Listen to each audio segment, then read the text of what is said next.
So I want to start by talking a little bit about the Quran. I'll put a prettier picture up for you. That's not a very good picture, but it's a prettier document. This is a leaf of a very early Quran that was found in Yemen, in the Great Mosque in Yemen. Seems to be a 7th century document. And as I said, the Quran is generally thought to be an early text. And so, well, maybe we can use it as a quasi-documentary source of information. We can, I suppose, but the problems with it are several. One in particular is that the Quran text doesn't say much about the events of Muhammad's day when it was supposedly revealed. It's God's word, after all, not Muhammad's word. It's a kind of, it gives us many, what you might call timeless moral lessons about how we're supposed to lead our lives. Sometimes talking about previous communities of believers and previous prophets and what happened to them as moral lessons.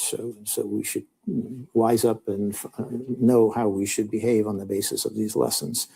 It's full of passages that we can take as moral exhortations, do this and don't do that, but that doesn't really tell you much about what was happening at the time.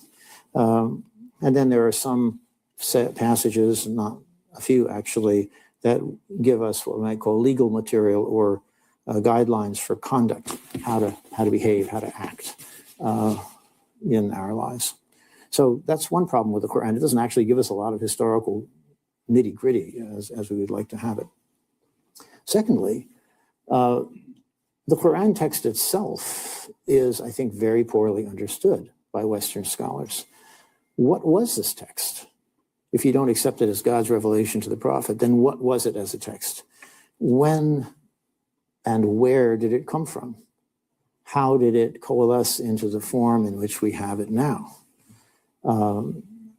Islamic tradition, of course, knows that this is God's revelation as revealed to the prophet and set down in a set form, fixed form at a very early date, already by the 650s in the eyes of Muslim tradition.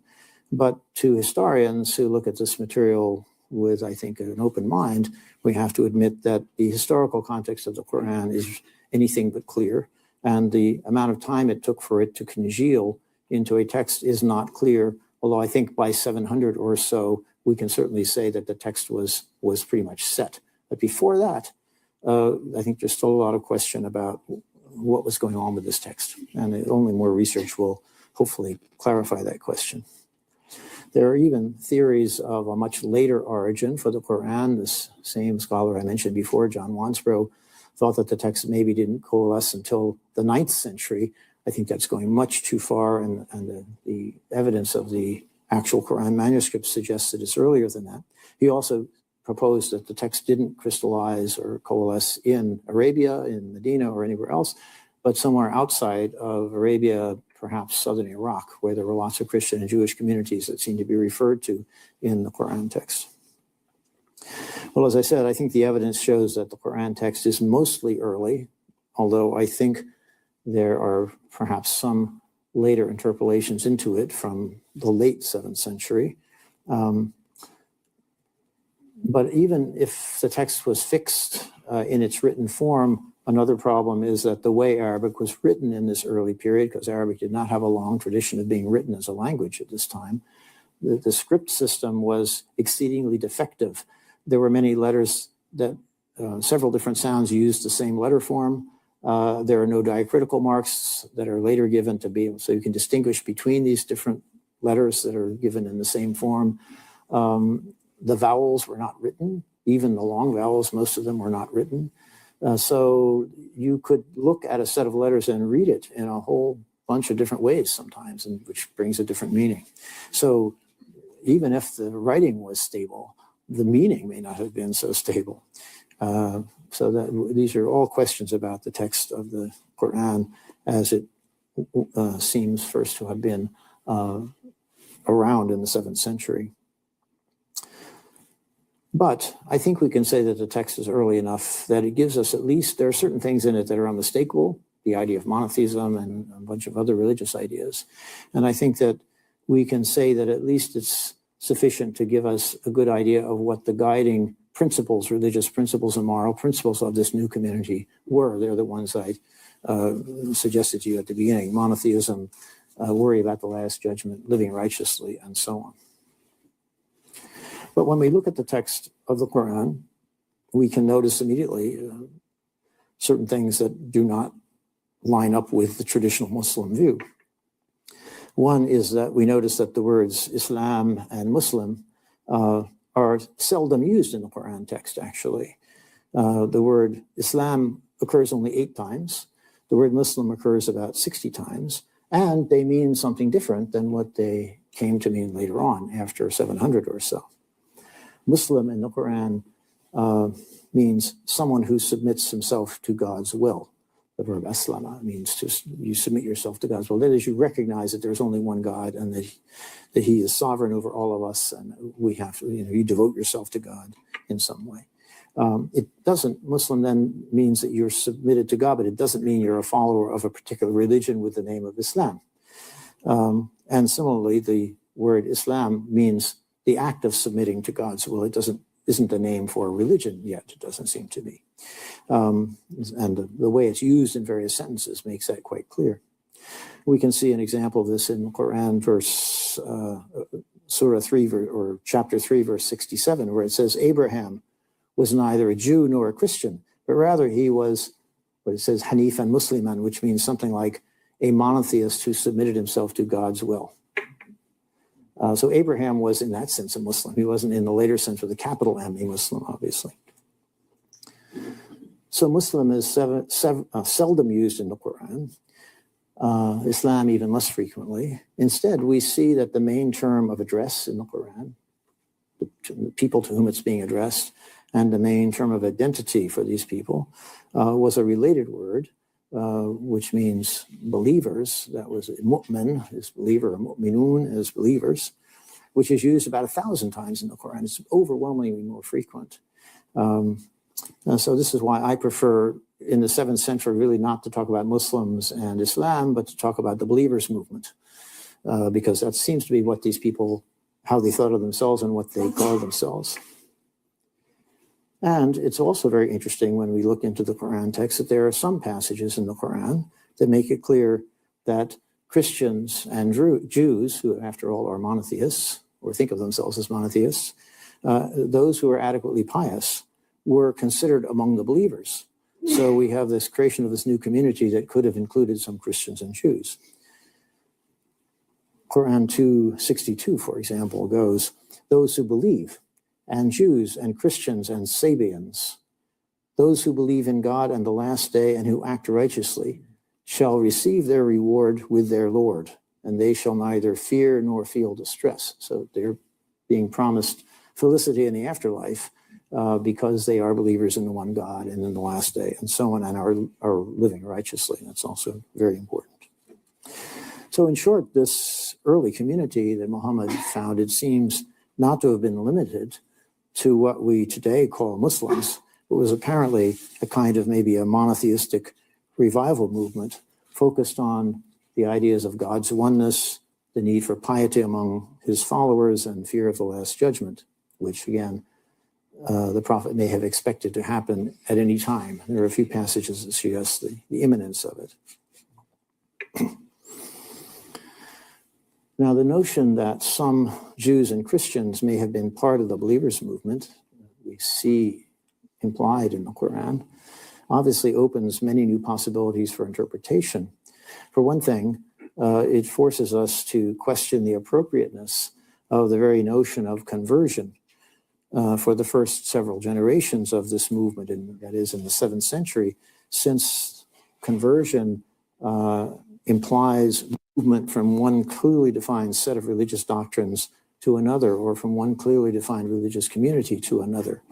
But in the early believers movement, as far as we can tell, we seem to have a community in which religious doctrines beyond the idea of strict monotheism were still kind of being felt out or worked out, still forming up. And there is evidence of a lot of fluidity between the Arabian believers and others, especially Christians, with whom they came into contact in the lands that they took over in Syria, Iraq, Egypt, and so on. We can't say as much for Jews and Zoroastrians, who are also numerous in the Near East, because we just don't have any evidence for them, unfortunately. We have much more for the Christian communities. They wrote more, or more of it has survived. But you remember I said before that the Quran is notoriously difficult to interpret and to understand, given that our knowledge of what it was and how it arose is so uncertain. So how can we be sure that, in fact, these people did really think of themselves as believers and that their movement included Jews and Christians? Are we maybe deluding ourselves, being misled by willful interpretation or misinterpretation of a couple of passages in the Quran? Well, to answer this question, I think we need to turn here to the documentary evidence from the 7th century. And there are various bits of documentary evidence that come in handy here and they're quite interesting. So for the idea that this was somehow a movement that was motivated by a religious impulse above all, some of the earliest documents, including coins, seem to confirm this. This picture shows when the new community expanded into the Near East, into Sasanian and Byzantine territory, it took over a lot of things, including the mints of these governments that had been there before. It took over the mints and the mint workers and the dyes for the coins. And so after a few years, they started minting their own coins using the same mints and the same dyes. And so what you see here is a coin which is exactly like a Sasanian silver dram. And you can see on the obverse the head of the great king here with distinctive hairdo. And on the reverse, you actually have a fire temple with 2 attendants on either side, not a very Muslim imagery at all. And it's got Middle Persian writing around here, various kinds, in Pahlavi or Middle Persian, which was sort of the official language of Zoroastrianism and presumably of the Sasanian dynasty as well. And yet, you see here on the margin, there's a countermark, we might call it. They've taken the original die and they've added something. And this is in Arabic, and it says Bismillah, in the name of God. So this is, of course, a very common phrase in the Muslim tradition, but it shows that, you know, they're marking their presence by putting this countermark on the coins. And it's an explicitly religious slogan. Now, you can say, well, they were all these people in this expansion movement. There were a lot of people who just jumped on the bandwagon because they you know, it was exciting. They could go conquer new lands. They could get plunder and booty and slaves and whatever they wanted. They really weren't interested in monotheism or anything else. That may be, but nonetheless, somehow the leadership of the movement expressed itself in this distinctively religious terminology, which I think helps to kind of reaffirm some of the ideas we find in the narrative tradition. That the movement was led by people, well, did they think of themselves as believers? Well, we find some inscriptions from the 7th century that seem to confirm that they thought of themselves this way, because we find some inscriptions that talk about the leader of the movement as the Amir al-Mu'mineen, the commander of the believers. So if he's the commander of this community and it's the commander of the believers, presumably believers is what the community thought of itself as being. This is quite a famous inscription. Actually, it was first published, I think, in the 19th. Hang on a minute. A commander of the believers. I've never heard of that in any other religion. This is more like a cult at best, you know. It's a political thing. It's tyrannical. You don't have a commander in any other religion. You have commander-in-chief, like in militaries and things like that, but not in religions. Very telling. 1950s by George Miles. It's found in a Ta'if, sort of above Mecca and the hills above Mecca.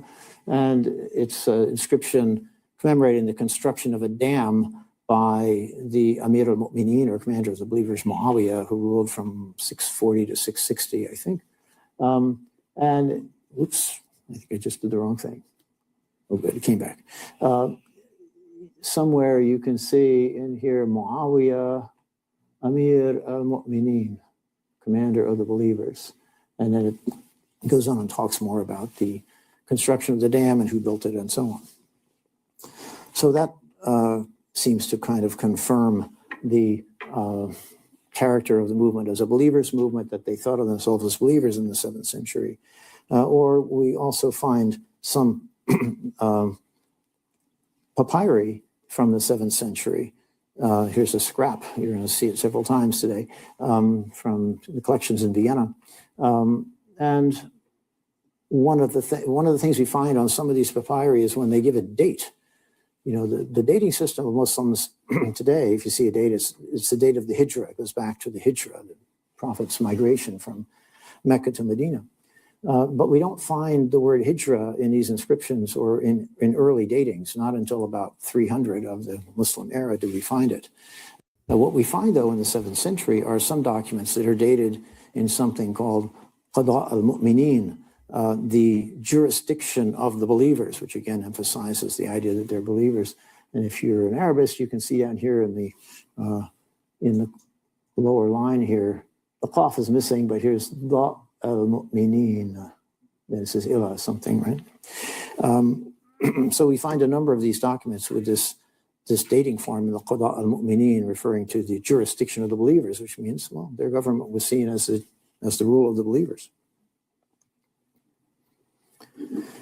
Other evidence beyond the Quran for the idea that the movement was open, or shall we say non-confessional, included Jews and Christians as well as Quranic believers.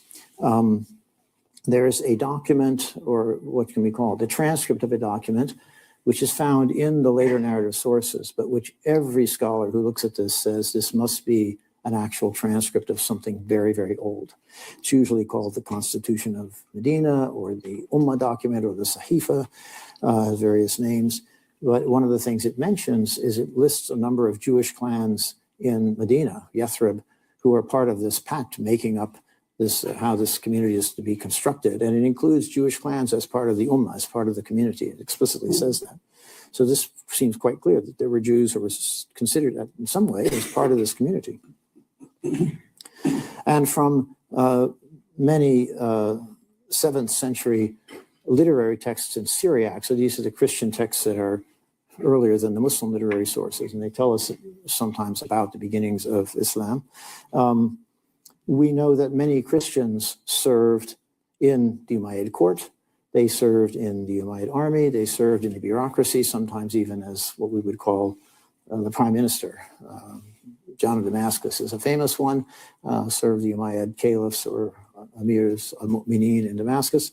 But we have many, many references to this. Also in the Muslim sources we find, especially in poetry, we find references to Christians being part of what we usually think of as the Muslim armies in the 7th century. Even one passage, a very interesting one, where the Christian writer says these people came and they sent campaigns every year to the far horizons, and they conquered and they took lots of captives and brought back lots of booty. And I think to get through this a bit quicker, I'm going to speed this up because he doesn't actually talk that fast. And that way we might actually get through all of this tonight. I don't like the idea of breaking up a video, you see, amongst many streams. So I can speed this up a bit without diminishing it, without making it too difficult to listen to. It'll hopefully work out. I'll give it a go. Among them, there were many Christians, both from our sect and from the heretics, another Christian sect. So it seems like there was some kind of cooperation here between this new believers movement and many people in the Christian communities as well. Or another one. There was a bishop, an Armenian bishop in the 7th century named Sebeos. Someone using his name, the scholars call this text pseudo-Sebeos. Someone wrote a chronicle and attributed it to Sebeos in the 7th century. And it gives us one of the very first descriptions of the career of the prophet in a very truncated, very brief, but it does talk about the prophet and how he was a teacher and taught them, his followers, the laws and so on. One of the things it says a little farther on, after the prophet has died, it talks about how they conquered Jerusalem. And it says they appointed as the first governor of Jerusalem a Jew. Now this factoid, this bit of information is not confirmed in any of the Muslim sources or in any Christian source, other Christian source. One can ask, was this bishop, Christian communities in the 7th century were very strongly anti-Jewish. They engaged in a lot of anti-Jewish polemic. Maybe he didn't like these people, these new people, and he just wanted to discredit them, so he said they appointed a Jew as a way of just smearing them. But maybe they did appoint a Jew as the governor of Damascus, of Jerusalem. We don't know. We have no confirmation of this fact, but it's very suggestive in the light of all these other bits of evidence about some kind of symbiosis or cohabitation of the people we usually call Muslims, or believers from Arabia, and the Christian and maybe other communities of the Near East. So how long did this sort of open construction of the community last? The change to Islam as we know it occurs, I think, around the year 690, 700, or it starts at least then, under the Umayyad dynasty. It's basically a kind of shift in focus. The believers now are defined as those not just who believe in one God in the last day, but as those who believe in one God in the last day and who follow the Quran as their scripture and who accept Muhammad as the prophet who brought the scripture.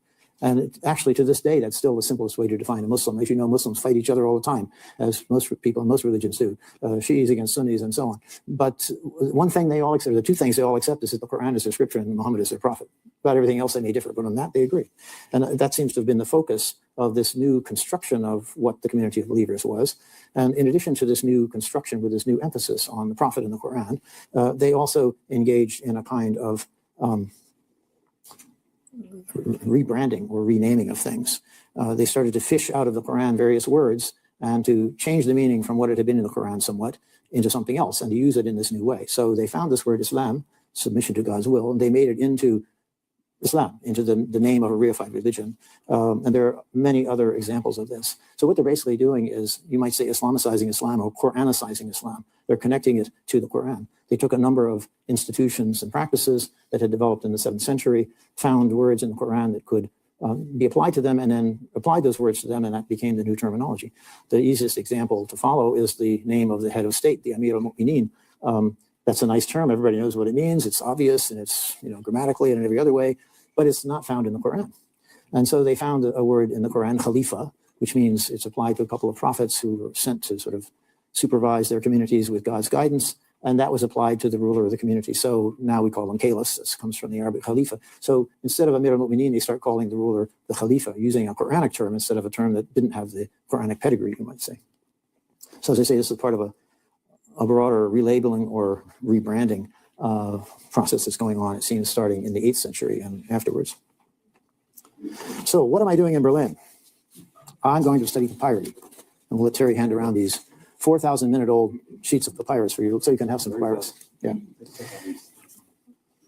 What I want to do here are two things, actually.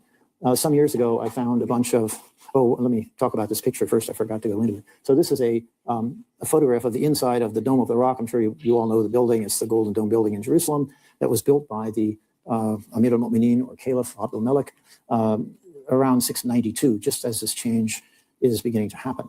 And inside it, it has these beautiful mosaics all around the inside of the octagon. And included in the mosaics is a long passage of writing. And this writing is generally considered to be, it's quotes from the Quran, various quotes from the Quran. Many of them are passages that are very critical of the concept of the Trinity, the Christian concept of the Trinity. So it's really drawing a line between the people we now call Muslims and Christians who believed in the Trinity. It also talks about Islam, and it talks about Muhammad, the prophet of God, and so on. So it sort of emphasizes all of these things that I've just talked about, how Islam is the name of the new faith, Muhammad is the apostle, and so on, and this is part of the Quran. So what am I doing in Berlin? I want to basically have a double project. One part of the project is to edit fragments of papyrus from the 7th century that I found some years ago in Vienna, and trying to edit these up, however small and miserable the fragments may be. I want to edit them up and publish them so that scholars don't have to do the same thing and try and find them all again and then try and read them again. They can just look and see what they say and use this in their historical reconstructions, because I think that given the general dearth of documentary evidence for the 7th century, it behooves us as historians to get every bit we can into circulation. And so that's what I'm trying to do in that part of the project, to try and use this as a way of getting behind, if you will, the Islamic traditional origins narrative. And the second thing I want to do is to, in Berlin in particular, is to look here for more evidence of this kind of change in the community in the 7th century, especially searching in the collections of Arabic papyri at the Neues Museum, the Papyrussammlung in the center of the city. This collection seems to have lots of Arabic papyri, but the collection was difficult for most scholars to access from 1939 until very recently. During the war, the papyrus collection, like much else in the museums, was packed off in salt mines somewhere for protection, so they wouldn't be destroyed. After the war, Berlin was divided. The museums were on the eastern side. It was not easy for scholars to work on this material. After the reunification, they consolidated the museums, but they had two different cataloging systems, so they didn't want to let anybody see anything because they didn't know what they had really with two systems. They had to unify the system. So it's only been in the last 5 or 6 years, I think, that the papyrus collection has become really opened up to scholars to work on this material. And with the assistance of the director of the papyrus collection, Dr. Verena Lepper, who unfortunately couldn't come today, I'm looking forward to digging into that material. So I'll be spending some of my days downtown in the papyrus collection. One challenge in doing this is that only a very small proportion or percentage of the Arabic papyri that survive are from the 7th century. Most of them are from the 8th or 9th or 10th century or 11th century, when papyrus goes out of use. Paper replaces it in the 11th century. In most collections that I've seen, the proportion is about, of 7th century papyri, are about 1/4% of the total number. So you go through 1,000, you might find 2 or 3. So now you never know, I might be lucky, I might find 4. And it might be something larger than this. What we hope is we'll find something quite large. Well, how do you tell that it's a 7th century papyrus? That's a good question. Well, you can do it, fortunately, on the basis of the paleography. The writing of Arabic papyri seems to change rather dramatically around 700. I'm not quite sure why, but it does. And certain letter forms that are used in the early papyri simply go out of use after about 700. So if you see those letter forms, you know that it's a 7th century papyrus. In this case, for example, there's a letter called Ain. It's a sort of laryngeal snarl, and it has a distinctive letter which in later Arabic has a kind of looped top. But in the early Arabic documents, they make it like a V. So you can see one of them there, surrounded by red. There's an open-topped ayin. As a final, in the medial or final position, it will show this way. So this is a dead giveaway right away. If you see one of those, you know you're onto something early. And then you can look at other letters which also change their form and sort of confirm that this is in fact a 7th century papyrus. So you can look at a papyrus for a minute or less and say, no, it's later. No, it's later. No, it's later. And you're going to be doing that a lot until you finally find a few of these pieces.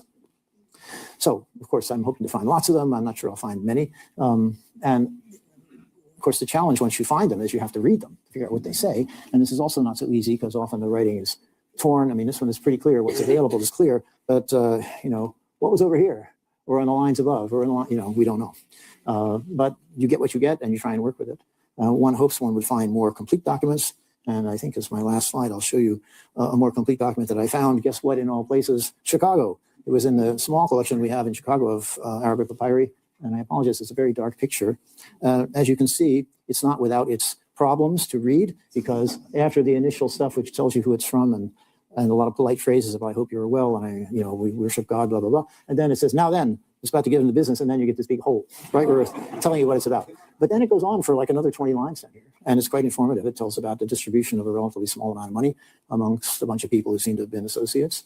It's exceedingly interesting. It seems to me to be maybe the earliest Arabic letter we have, and yet the format of it, the epistolography of it, is exactly like much later Arabic letters. So it looks like the writing of Arabic letters was something that was already well practiced even in the 7th century, which suggests that actually Arabic was being written before the rise of Islam, but we just don't happen to have any examples of it. And this may be the earliest one. It's also interesting in other ways. It has all these, typically we would say Islamic, monotheistic formulae: in the name of God, the compassionate, the merciful. At the end it says peace upon you and the mercy and the blessings of God, the mercy of God. Assalamu alaikum wa rahmatullah. But nowhere does it mention the Prophet. Nowhere does it mention the Quran. Nowhere does it cite the Quran. Nor does it have any Christian or Jewish formulae. It's monotheistic, but it doesn't seem to be confessional. Does that tell us something? Well, it might fit into the idea of the believers movement. It doesn't prove it, but it certainly doesn't disprove it. Anyway, I'm hoping I'll find a couple dozen of these, but we'll see. So, thank you very much.